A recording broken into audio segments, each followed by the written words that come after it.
To do the seat height, we work on a level saddle, so it's always the same position on the seat height. So he's just levelling off the saddle.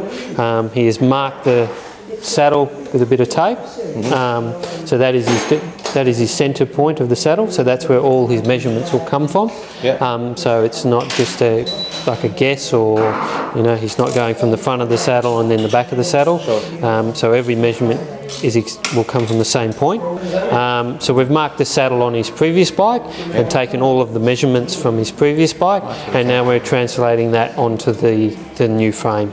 We're also going to get the same length, or reach we call it, from the saddle to the handlebars, and also the same drop, so that the saddle height compared to the height of the handlebars as well has to be taken into account. And there's also what we call a setback, which is how far the saddle is actually positioned behind the bottom bracket compared to where the pedals are. I mean, it is quite a large job to do it, obviously to transfer the customer's settings to a new frame and so forth. What we are looking for at the end of the day is that he sits on that bike and it feels exactly the same as his old one. Obviously when he rides it, he'll notice something different with a better frame or the later frame. Metric tools, all the torque settings are in Newton meters. We've got adjustable torque wrenches, so you have to be aware of those.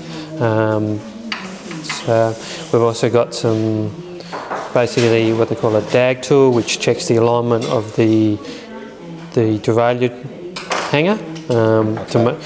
So that's where the derailleur goes on, make sure it's parallel to the wheel.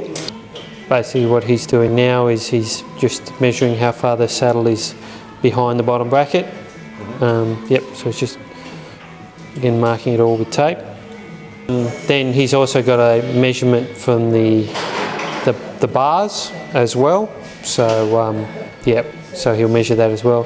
He'll also he's going to measure the drop, because obviously, and he's going to measure this on multiple occasions, because for instance, if he gets the saddle height right and the drop correct, but the drop of the bars is slightly out, he may have to alter something again. So he's going to have to alter the handlebars, and then he's going to have to go back and measure it.